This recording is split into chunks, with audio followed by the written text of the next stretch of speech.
हम्म। भूख लगा, पहले कुछ खाने को दे दीजिए। अरे अभी नहीं, अभी हम पूजा कर रहे हैं, पूजा करने के बाद तब तुमको कुछ देंगे। ठीक है, आप कर लीजिए। अरे आप लोग भी आ गए, तो कैसे हैं आप लोग? आज तो हमारा व्रत है, एकादशी का व्रत है। तो अभी मैं पूजा कर रही हूँ। तो आज मैं आप लोगों को एकादशी व्रत की कथा सुनाने जा रही हूँ। एकादशी व्रत बहुत ही पुण्य वाला व्रत है कि भगवान श्री हरि विष्णु का ये व्रत है, और उनके शरीर से जो एकादशी महारानी निकली हैं उन्हीं का ये व्रत है।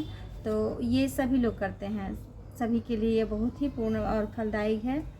तो अभी मैं आप लोगों को कथा सुनाने जा रही हूँ। ओम नमः भगवते वासुदेवाय। ओम नमः भगवते वासुदेवाय। तो दोस्तों, आज मैं आप लोगों को आषाढ़ मास की योगिनी और शयनी एकादशी का महात्म्य बताने जा रही हूँ। तो अब आप लोग ध्यान से सुनिएगा। युधिष्ठिर ने पूछा, वासुदेव, आषाढ़ के कृष्ण पक्ष में जो एकादशी होती है उसका क्या नाम है? कृपया उसका वर्णन कीजिए। कृष्ण पक्ष तो आप लोग जानते ही होंगे कि जो अंधेरी में पड़ता है उसे कृष्ण पक्ष कहा जाता है। तो ये कृष्ण पक्ष की एकादशी का महात्म्य आज मैं आप लोगों को पहले बताऊंगी। भगवान श्री कृष्ण बोले, नृपश्रेष्ठ, आषाढ़ के कृष्ण पक्ष की एकादशी का नाम योगिनी है। यह बड़े बड़े पातकों का नाश करने वाली है। संसार सागर में डूबे हुए प्राणियों के लिए यह सनातन नौका के समान है। तीनों लोकों में यह सारभूत व्रत है। अलकापुरी में राजा धीराज कुबेर रहते हैं। वे सदा भगवान शिव की भक्ति में तत्पर रहने वाले हैं। उनके हेममाली नाम वाला एक यक्ष सेवक था जो पूजा के लिए फूल लाया करता था। हेममाली की पत्नी बड़ी सुंदरी थी, उसका नाम विशालाक्षी था। वह यक्ष कामपाश में आबद्ध होकर सदा अपनी पत्नी में आसक्त रहता था। एक दिन की बात है, हेममाली मानसरोवर से फूल लाकर अपने घर में ही ठहर गया और पत्नी के प्रेम का रसास्वादन करने लगा। अतः कुबेर के भवन में न जा सका। इधर कुबेर मंदिर में बैठकर शिव का पूजन कर रहे थे। उन्होंने दोपहर तक फूल आने की प्रतीक्षा की। जब पूजा का समय व्यतीत हो गया तो यक्षराज ने कुपित होकर सेवकों से पूछा, यक्षों, दुरात्मा हेममाली क्यों नहीं आ रहा है? इस बात का पता तो लगाओ। यक्षों ने कहा, राजन, वह तो पत्नी की कामना में आसक्त हो अपनी इच्छा के अनुसार घर में ही रमण कर रहा है। उनकी बात सुनकर कुबेर क्रोध में भर गए और तुरंत ही हेममाली को बुलाया। देर हुई जानकर हेममाली के नेत्र भय से व्याकुल हो रहे थे। वह आकर कुबेर के सामने खड़ा हुआ। उसे देखकर कुबेर की आंखें क्रोध से लाल हो गईं। वे बोले, ओ पापी, दुष्ट, ओ दुराचारी, तूने भगवान की अवहेलना की है। अतः क्रोध से युक्त और अपनी उस प्रियतमा से वियुक्त होकर इस स्थान से भ्रष्ट होकर अन्यत्र चला जा। कुबेर के ऐसा कहने पर वह स्थान से नीचे गिर गया। उस समय उसके हृदय में महान दुख हो रहा था। कोढ़ों से सारा शरीर पीड़ित था, परंतु शिव पूजा के प्रभाव से उसकी स्मरण शक्ति लुप्त नहीं होती थी। पातक से दबा होने पर भी वह अपने पूर्व कर्म को याद कर रखता था। तदंतर इधर उधर घूमता हुआ वह पर्वतों में श्रेष्ठ मेरुगिरी के शिखर पर गया। वहां उसे तपस्या के पुंज मुनिवर मार्कंडे जी का दर्शन हुआ। पाप कर्मा यक्ष ने दूर से ही मुनि के चरणों में प्रणाम किया। मुनिवर मार्कंडे ने उसे भय से कांपते देख परोपकार की इच्छा से बुलाकर कहा, तुझे कोढ़ के रोग ने कैसे दबा लिया? तू क्यों इतना अधिक निंदनीय जान पड़ता है? यक्ष बोला, मुने, मैं कुबेर का अनुचर हूँ। मेरा नाम हेममाली है। मैं प्रतिदिन मानसरोवर से फूल ले आकर शिव पूजा के समय कुबेर को दिया करता था। एक दिन पत्नी सहवास के सुख में फंस जाने के कारण मुझे समय का ज्ञान ही नहीं रहा। अतः राजाधिराज कुबेर ने कुपित होकर मुझे शाप दे दिया, जिससे मैं क्रोध से आक्रांत होकर अपनी प्रियतमा से बिछुड़ गया। मुनि श्रेष्ठ, इस समय किसी शुभ कर्म के प्रभाव से मैं आपके निकट आ पहुँचा हूँ। संतों का चित्त स्वभावतः परोपकार में लगा रहता है। यह जानकर मुझ अपराधी को कर्तव्य का उपदेश दीजिए।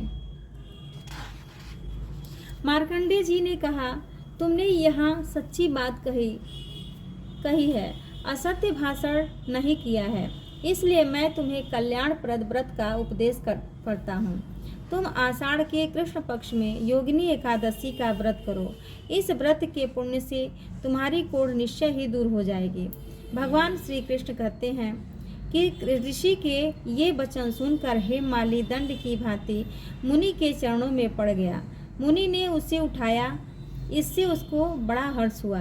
मार्कंडेय जी के उपदेश से उसने योगिनी एकादशी का व्रत किया, जिससे उसके शरीर की कोढ़ दूर हो गई। मुनि के कथनानुसार उस उत्तम व्रत का अनुष्ठान करने पर वह पूर्ण सुखी हो गया।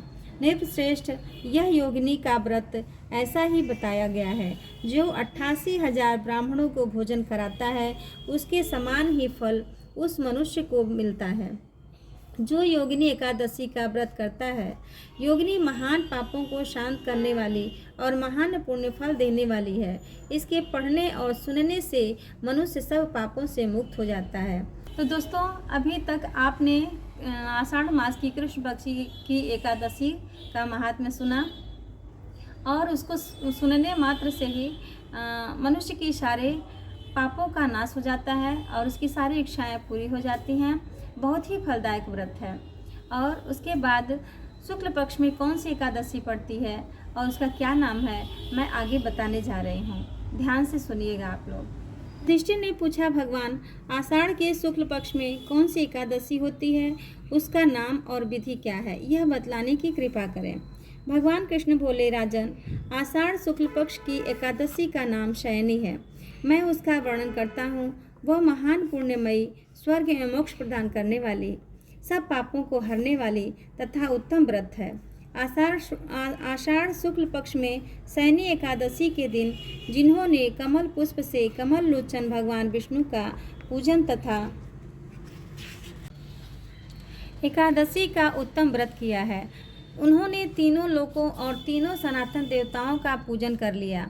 हरिशयनी एकादशी के दिन मेरा एक स्वरूप राजा बलि के यहाँ रहता है और दूसरा क्षीर सागर में शेष नाग की सैया पर तब तक शयन करता है।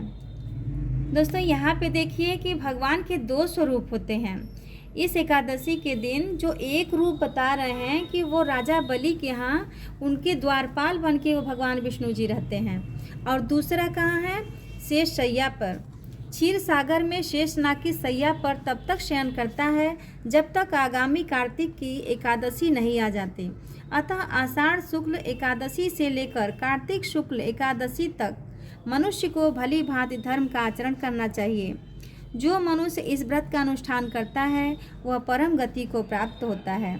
इस कारण यत्नपूर्वक इस एकादशी का व्रत करना चाहिए। एकादशी की रात में जागरण करके शंख चक्र और गदा धारण करने वाले भगवान विष्णु की भक्ति पूर्वक पूजा करनी चाहिए। ऐसा करने वाले पुरुष के पुण्य की गणना करने में चतुर्मुख ब्रह्मा जी भी असमर्थ हैं। राजन, जो इस प्रकार भोग और मोक्ष प्रदान करने वाले सर्व पापहारी एकादशी के उत्तम व्रत का पालन करता है, वह जाति का चांडाल होने पर भी संसार में सदा मेरा प्रिय करने वाला है। जो मनुष्य दीपदान, पलाश के पत्ते पर भोजन और व्रत करते हुए चौमासा व्यतीत करते हैं, वे हमारे प्रिय हैं। चौमासे में भगवान विष्णु सोए रहते हैं। चौमासे का यहाँ क्या अर्थ होता है कि मतलब 4 मास, कि यहाँ पे देखिए आषाढ़ से लेकर और कार्तिक मास तक वो भगवान शयन कक्ष में रहते हैं, मतलब कि वो सोए रहते हैं। तो वही यहाँ पे बताया जा रहा है कि चौमासे में भगवान विष्णु सोए रहते हैं, इसलिए मनुष्य को भूमि पर शयन करना चाहिए। सावन में साग, भादों में दही, क्वार में दूध और कार्तिक में दाल का त्याग कर देना चाहिए। अथवा जो चौमासे में ब्रह्मचर्य का पालन करता है वह परम गति को प्राप्त होता है। राजन, एकादशी के व्रत से ही मनुष्य सब पापों से मुक्त हो जाता है। अतः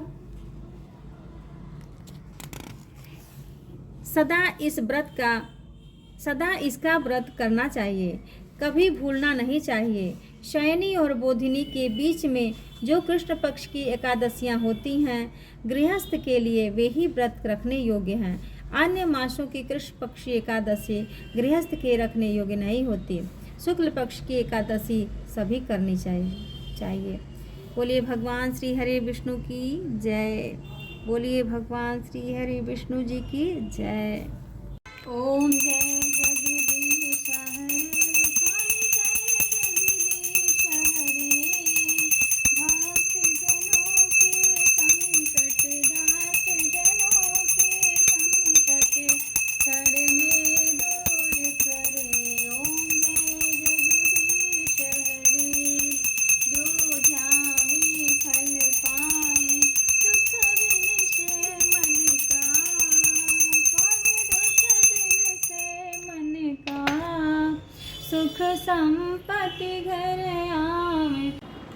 तो दोस्तों, आज एकादशी का व्रत है, तो आज मेरा पूरा दिन उपवास था।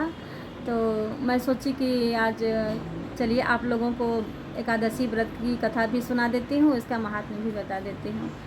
तो अगर जो इस एकादशी का व्रत करता है और एकादशी व्रत की कथा सुनता है और दूसरों को सुनाता है, उसके सभी मनोरथ पूर्ण हो जाते हैं। भगवान विष्णु की उस पर कृपा बनी रहती है।